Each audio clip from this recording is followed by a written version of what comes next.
La reforma laboral incluye un apartado, además, con modificaciones en los impuestos a las ganancias, el IVA y otros que se aplican a determinados consumos y servicios. Para analizar el alcance de estas modificaciones estamos en comunicación con el doctor Daniel Dubín, que es abogado tributarista.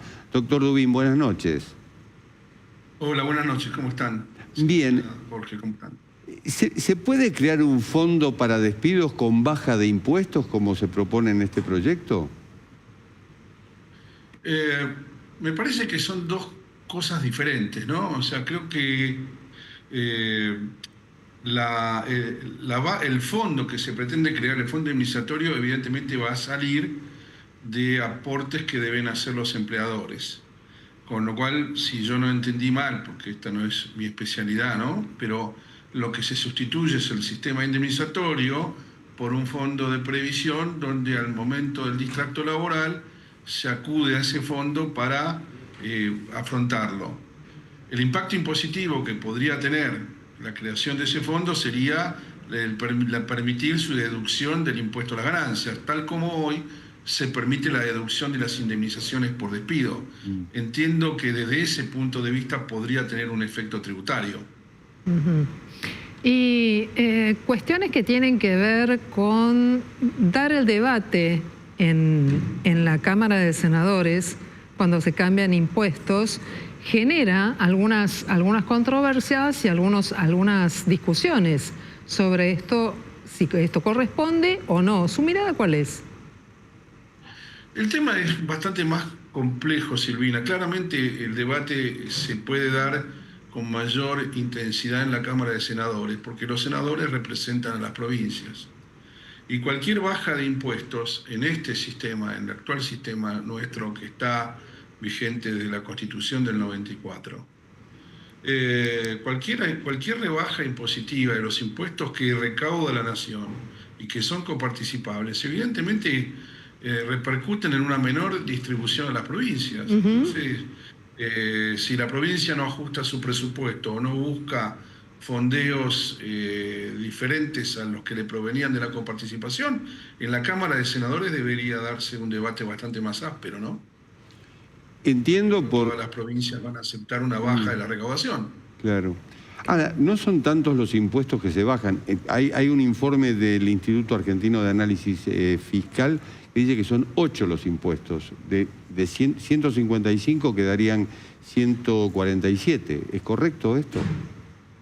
Lo que pasa es que, Jorge, acá lo que a veces es muy difícil de mensurar es cuando se habla de la cantidad de impuestos que existen en Argentina. No todos son impuestos, hay tasas municipales, bueno, por supuesto hay distintos tipos de contribuciones, pero el sistema central se financia con 10 impuestos, básicamente, de los cuales muchos provienen del comercio exterior, lo que son recursos de la seguridad social, IVA, etc. Una baja de 155 a 148 impuestos, primero no es potestad de la Nación reducir o aumentar determinados tributos. Por ejemplo, impuestos sobre los ingresos brutos es potestad de las provincias. O sea que ahí, para una rebaja o una derogación de esos impuestos, las provincias deberían derogarlos. En muchos casos se habla también de tributos, las tasas, y las tasas son las que cobran los municipios, y en tanto y en cuanto esa tasa se vincule con una efectiva prestación de servicio que preste el municipio y no vulnere ni la Constitución provincial ni la nacional, tampoco es potestad en principio del Estado Nacional derogar tasas municipales. ¿Se entiende esto? Sí, sí, claro.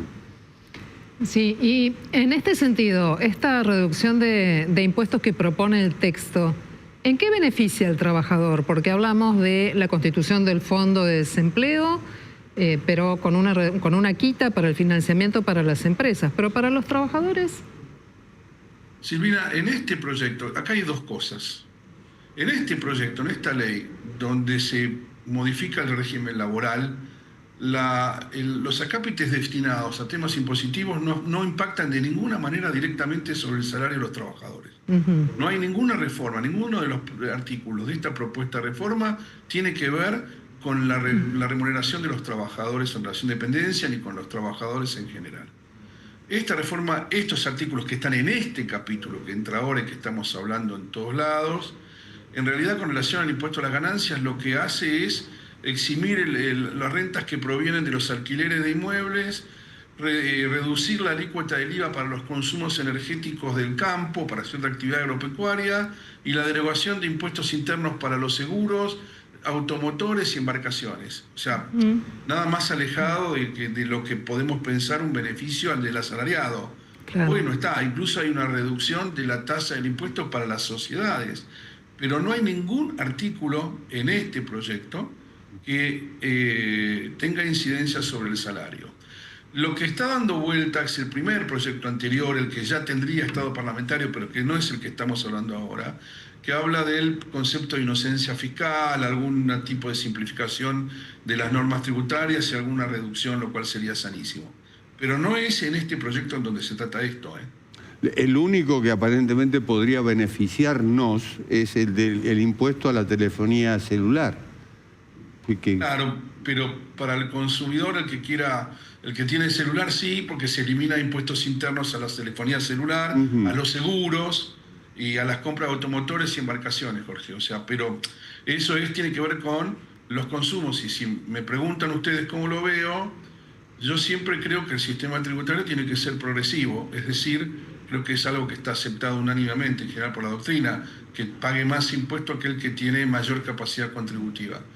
Y en ese sentido, quizás la normativa para mí debería ir al revés, debería acentuarse cierta tributación sobre consumos más suntuarios y de reducir la alícuota del IVA de modo de bajar el impuesto y tratar de reducir los precios sobre los consumos básicos, ¿no?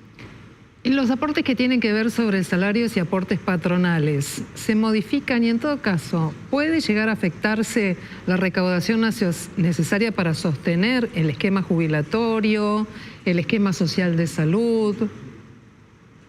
En principio no veo en esta reforma algo que afecte esa cuestión. Puede afectar la financiación de los sindicatos, porque se habla de los distintos tipos de modalidad para la negociación de las cuotas solidarias de trabajo y para ciertas cámaras empresarias, pero no veo que se afecte en principio la recaudación del sistema previsional.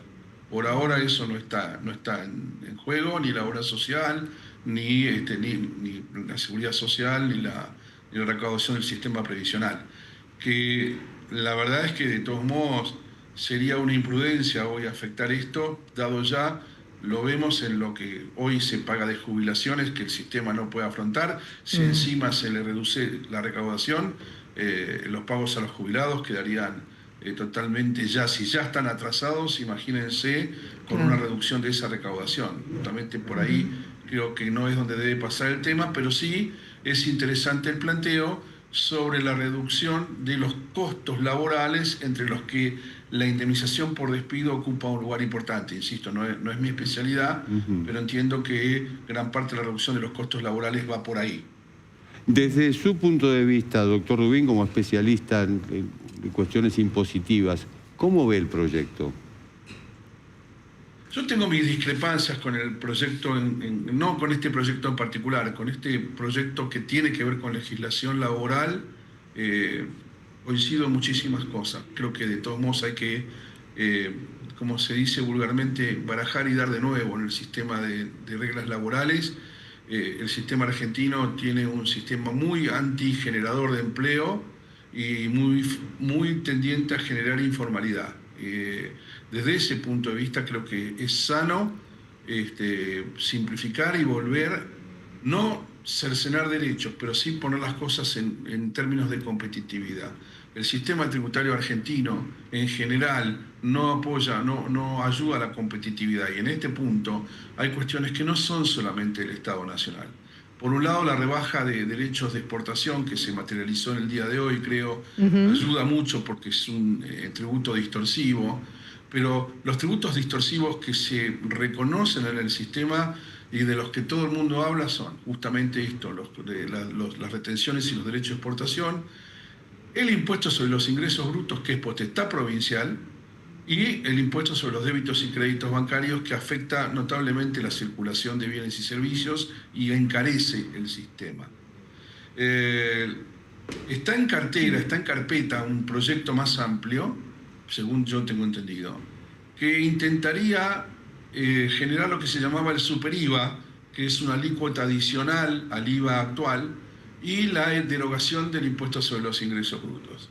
Esto ayudaría bastante al sistema, porque el impuesto sobre los ingresos brutos todo el mundo dice que es distorsivo, y es cierto, y es porque el impuesto que se va pagando en cada una de las etapas en las que va pasando un producto, a diferencia del IVA, no se puede descontar de lo que se factura a la etapa siguiente. Y entonces termina incidiendo en el precio de modo tal que el impuesto contenido en un producto es mayor al impuesto que se ingresó al fisco. Por eso se dice que es distorsivo. En el IVA esto no sucede. Bueno, vamos a ver si... También central es que la Constitución Nacional tiene incorporado desde la Constitución del 94, de la Reforma 94, el principio de correspondencia fiscal.